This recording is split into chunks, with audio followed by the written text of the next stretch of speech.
heel bekend volk hier in Gent voor het Gentse Filmfestival. Een van de mensen die ik aan het werk gezien heb in Winter's Bone is John Hawkes. John, welcome to Ghent. You've been here for a week now, right? Yes, yes. What do you think about the city? Oh, it's a fantastic place. So beautiful and so much history and liveliness. It's really been a great place to be. Yeah. I hope to come back. Yes. You have to do that because there's a lot to be discovered. Well, in Ghent, but in other cities in Belgium as well. I was just telling you, I saw you at different venues, unannounced. Yeah, there's John again, and there's John again. Like yesterday, there were the awards being awarded Yes. at City Hall. Yes. At noon. Yes. Which strikes me as being a bit strange to do an awards ceremony at that time in that venue, but I don't know how that came across with you. Oh, awards are funny anyway. To try to compete in art seems odd, but I mean we have to have some way of rewarding, I guess, the things that we like the most. I guess I have mixed feelings about any award dinner, or any award ceremony, I should say. So, but I understand the value in a film festival to, again, award the films that the judges thought were the best, and it was interesting. It was a first to be in a city hall. I kept wanting to push the button and speak and say, the gentleman from Estonia. I abstain. I kept wanting to say, but it was lovely. Yeah, because it's a very, very special setting, right? Yes, very unusual, and I felt honored and underdressed, actually. That was okay. I think that was okay. Well, if you compare to, there was other actor from Snabbe Cash who was kind of dressed up, and but he received the prize. He might have known he was receiving a prize. Perhaps, you never know. You think so? That way you ensure the actor actually shows up. Absolutely. Yes. And I understand deserve it. I tried to see Snabbe Cash yesterday. It was sold out, so that's a great sign. Yeah. I've seen the movie, and it's a really good movie. And the director is going to Hollywood now, so he's going to try and make it there. So you've been here for 7 years, 7 days. 7 years would be a very long time. 7 hours, and 7 seconds. What is time? Let's talk about time. But you've been here for 7 days, so. Have you seen a lot of films, or have you been able to see a lot of films? I have not, because I have been doing things like this. We're very sorry now. I know, it's good if it helps people come to see the movie Winter's Bone, then I'm happy to do it. Yeah. Yesterday was the only day that I had off, and it was so rainy. Yeah, I didn't really. I'd wanted to go to Bruges and see it, but didn't really want to wander around in the rain. But there's so much in Ghent here that I haven't seen, and I'm slowly catching up when I have time. So. Yeah. As you mentioned, you are here for Winter's Bone, which is a really, it's a gritty movie, really gritty movie, and you kind of feel the anxiety to escape, but then again feel the anxiety to stay put as well. As an audience member, as an audience member when you see the film, because it's so gripping. Yes, it's a I don't know how I would translate, a slow burner. I like to think that it's got a pace that is not typical for American films, and yet my feeling is that you always at least feel like like you're going somewhere, like it's leading to something, and I think that it certainly does lead to something. Yeah, absolutely. And you play a really intense character in it. Yes. Is that something you like doing? Is that something you have to put all your energy in, or how does a role like that? How do you embellish that? I think any time that you portray another person as a storyteller, which I like to consider myself, a tiny role, large role, you do, I think, have to put in a lot of time and energy just to help tell the story. This role in particular, though, it took a lot of thought. Being an actor is pretending, but it's to pretend these kinds of difficult, unpleasant characters. You want to make sure, for me, I want to make sure that it's a good project, because in a strange way they kind of take a piece of you to pretend something over and over this dark. I am not a trained actor, but certainly not a method actor, but even just to read it over and over in preparation, you have to pretend dark things, and so a role like this I wouldn't want to do in a project that I didn't believe in, or a story that wasn't good, or with people that I didn't feel were talented. But this is, I would say, in 24 years of making movies, is near the top of the list for me as far as my kind of film. And that's really exciting.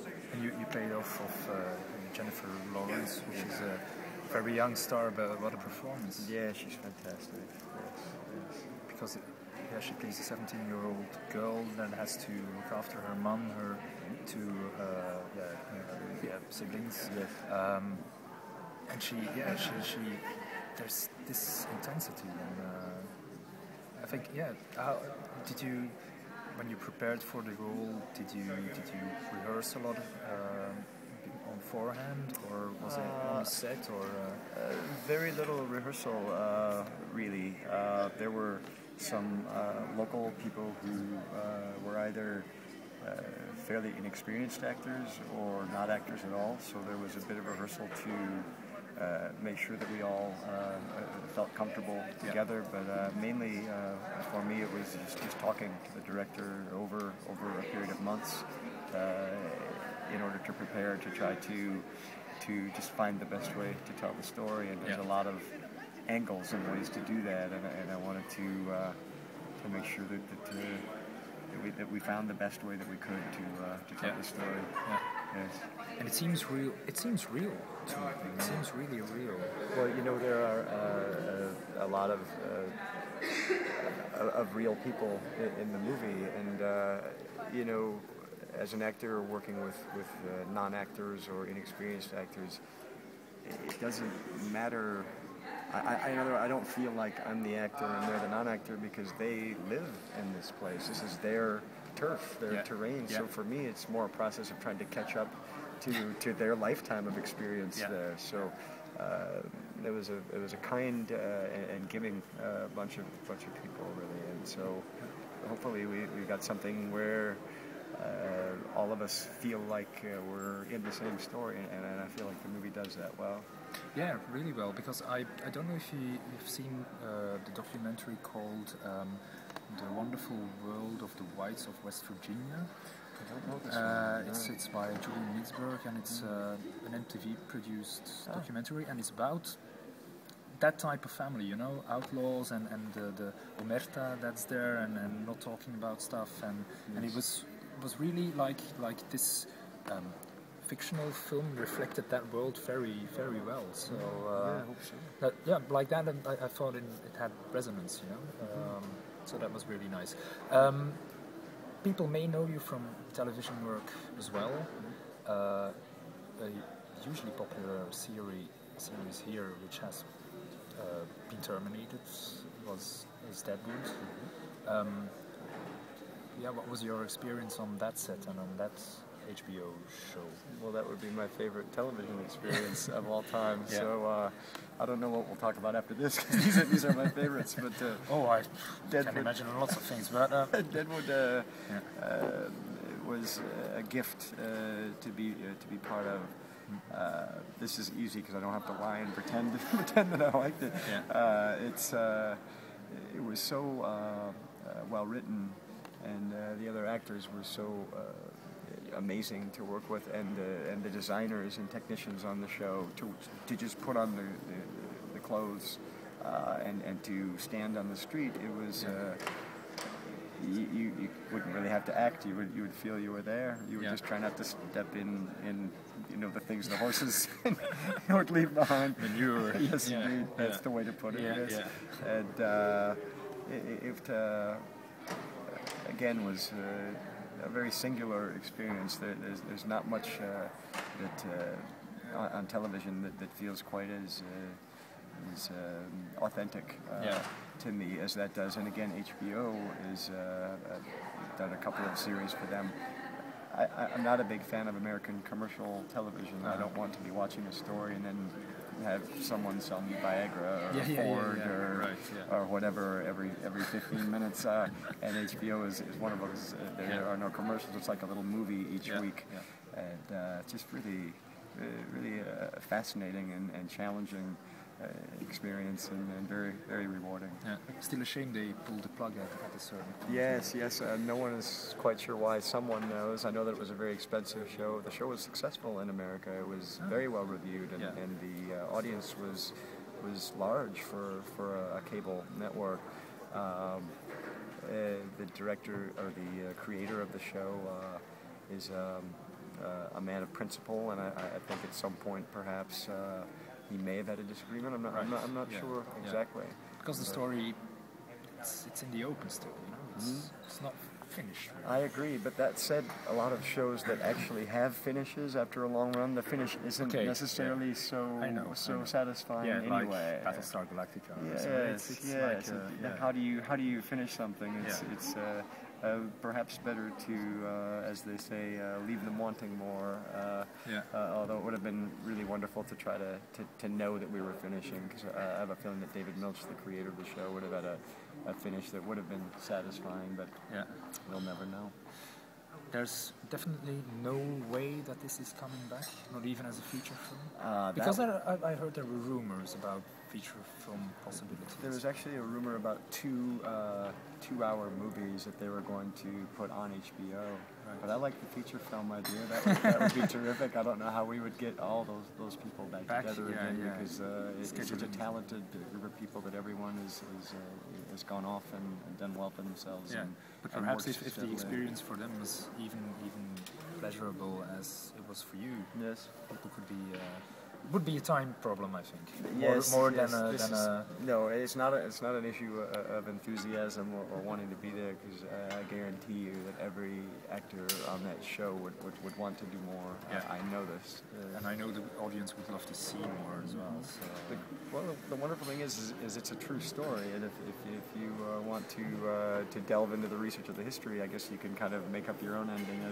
You won't have to make up your own ending. You can see how things really turned out in Deadwood. I know that one idea that was fascinating was that were they going to make the two-hour movies? I think he was going to jump ahead in time 12 or 13 years to when the railroad came through town, which changed every city around the world when a railroad came through. Yeah. But still, I'm still really thankful for the experience as it was, as sad as it was when we all suddenly found out it wasn't happening. I wouldn't trade it for anything. No, I can't imagine, because that was how many years of your life? Three or four, years, but they were 5 or 6 months at a time, so 6, 7 months at a time. So it wasn't all the way straight through, but pieces of I guess 4 years. Yeah. You mentioned that you're not a trained actor. Yes. So how did you become an actor then?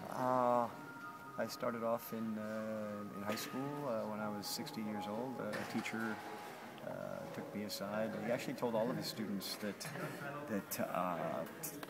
they should be in a play in high school. It would be the best experience they had. But he was kind enough to take me aside specifically and say, you're a good writer and an unusual combination of shy on some days and extroverted on others. It may have been his way of saying, I think you might be screwed up enough to do this work.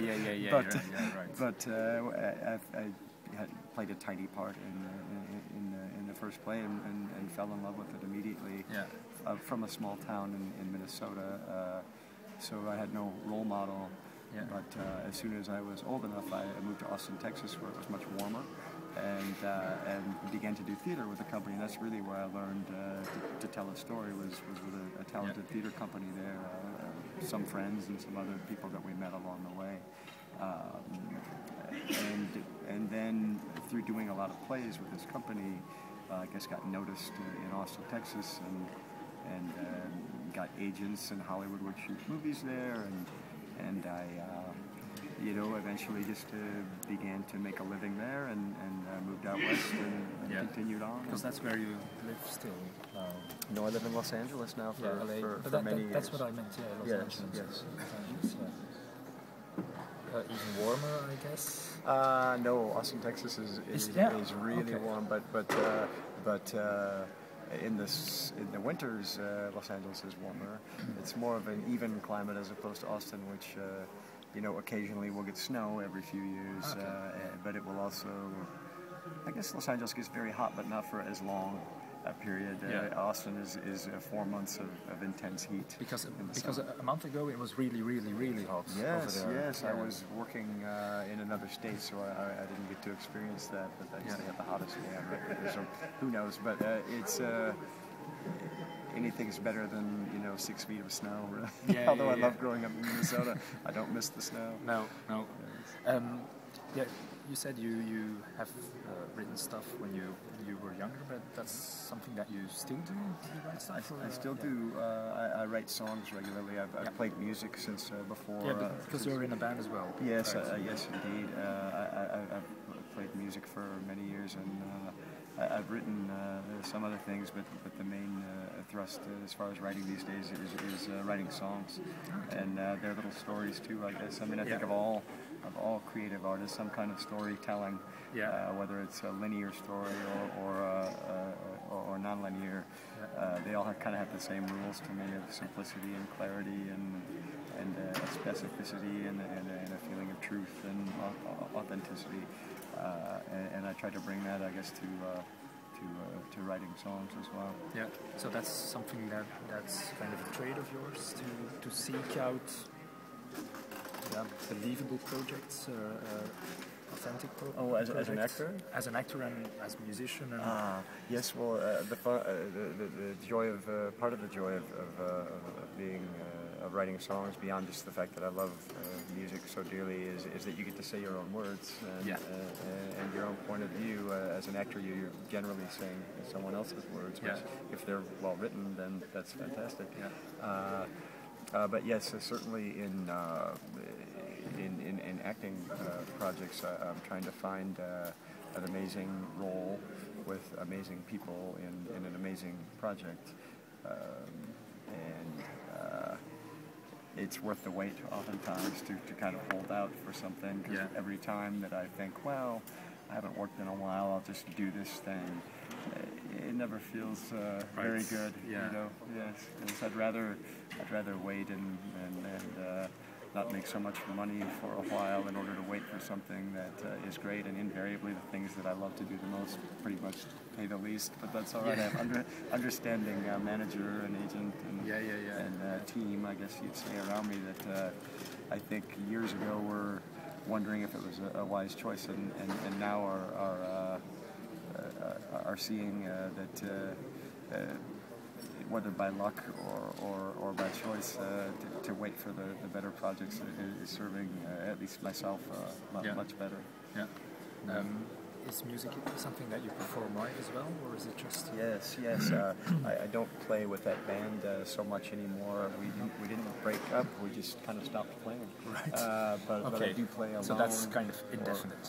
Yes, but I play at least once a month in Los Angeles, either alone or sometimes with a pickup band. My girlfriend happens to also play music, and so sometimes she will join me. Maybe I'll get a drummer and bass player who are friends to join us, or just to play alone. And it's all interesting. To play alone is just a great challenge. To stand there in a very pure form with a guitar or ukulele or whatever I have in my hand and try to get an audience who's drank a lot to be quiet and to pay attention is a great challenge. It doesn't always work, but you do your best. And I think that strength, if I have one as a musician, is in songwriting and in unusual arrangements. More like just ideas, perhaps. I certainly am not talented enough to be able to even copy someone else, luckily. So hopefully that makes for a very individual and personal kind of sound. Yeah. And what sound is that? If you, I know I hate labels myself, Yes. but if you would have to label your music, what genre? The really good genre. I suppose. Oh, that one. You know, my influences, range from even though you might not hear it in my music particularly, it's there somewhere. Eric Satie piano pieces to early punk and post-punk to old American country music. I don't really enjoy new American country music so much. To modern rock and roll like Arcade Fire. So all of these things, I think, on some level influence me. But I try to, I guess, for my own enjoyment, to play a fair variety of music that I guess you would lump under folk on some level, but that has which has a huge following nowadays. Again, yes, with Mumford and Sons. I don't know if you know that band. I have heard of, but it's in Europe. It's the buzz about Mumford and Sons. They put out a record, I think, half a year ago, and they're everywhere. And good bands. Yes, I look for it. You know, the interesting thing is, as much modern music as there is, and there's so many choices. I've found after many years in Los Angeles, 5 years ago, found this group of people that has grown and play. We all get together every Wednesday and play. Not all of us play every Wednesday, but I think that some of my favorite music now are friends of mine. People who become friends who are just phenomenal, and it's interesting because now there's so much music on the internet and all that kind of thing, and it's ironic and wonderful to me that the best things that I'm hearing are people I know well, and it's not because I like them, because there's a lot of people I like who don't necessarily make good music, but there's some fantastic writers on this scene, and a couple of them are going on to be known internationally. I would say to look out for a woman named Lissie, Lissie. She is making quite a path and touring. I don't know if she's played Belgium, I'm not sure, but she certainly played around Europe a bit, and I think is signed to Sony UK. But she's a fantastic singer and songwriter. Yeah. One of the traits, as we were talking about music, of this Ghent Film Festival is music. Yes. There's 10 composers now to celebrate the 10th anniversary of the World Soundtrack Awards. How, as music is important for you, do you have a lot of soundtracks in your collection? Is film music very important too? And is that something that you perhaps with your band or with your musical ideas would like to try as well? Yes, I've scored things and helped score things on a very crude level for friends' projects along the way, things that haven't necessarily come out but were experiments. I'm interested in that sort of thing. But one thing that draws me to Ghent and this festival is the celebration of music. I don't know, there may be others, but I don't know of a film festival that has such an emphasis and such a respect and a celebration of music. I guess I like unusual soundtracks. Philip Glass, Koyana Scotzi has been something that I've always been interested in over the years. The Clockwork Orange soundtrack, on and on. It's just really this Clint Menzel who does the Darren Aronofsky movies. Wonderful, moody kinds of music as well. And John Barry, who's here, that's James Bond, or whose music is here. Music is here, yes. Those James Bond movies have iconic, right? Yeah, certainly, and the story is so told through all that, and certainly too much music, or the wrong kind of, how would I put it, sledgehammer music that says you're supposed to cry here in this moment. That's worse than I'd rather silence at that point. But the best people, again, serve serve the story, which is what I'm certainly trying to do as an actor as well. And it all becomes, and editors, and it all becomes something where we're all trying to serve the story in the best way. And music is certainly a very important part of that process. Yeah, very important piece. Yeah. You've been here for 7 days. Are you going to stay any longer? Are you going to finish the festival on Saturday? Or, no, I'm leaving as scheduled. This is the schedule they have set for me. And to be honest, I've been home probably 3 weeks and 2 months or something. Really? And I really just love touring being home. I've just been working quite a lot and left a job that I was at for a month and had, I think, 2 or 3 days at home and hopped on a plane and came here. So I'll be home for 2 weeks and then going to work on to play very much a part of an ensemble in a Steven Soderbergh film in less than 2 weeks from now. So that's a new challenge. Certainly, and you know, in truth, it's harder to play. It's almost easier to play a lead role than it is a piece of an ensemble because you have to invent so much. There's not a lot written for you. Right, and you have to be that right part in the equation. Indeed. I told this story before, but several months back, I got a call from my agent saying Steven Soderbergh has asked if you'd like to be in his next film. And I knew nothing about it at all, but I did know that I'm a huge fan of his and that he's on a short list of people that I've dearly wanted to work with over the years. And I said I don't even have to read the script. I just tell him yes, and I'll get the details later. I mean, I would sweep the floor to work with this guy. What is the part? And he said, let me see. He said, Roger the janitor. So I will literally be sweeping the floors for Steven Soderbergh. But I couldn't be happier about it. I understand that from others who've worked with him that his sets are wonderful places to be, and that he cares very much for actors and has a love for actors. Not everyone does, so I'm looking forward to it. Yes. Well, good luck with the Soderbergh film. Thank you so much. Thank you for talking to us, and I hope everybody is going to see Winter's Bone because it's a really good movie. Check it out.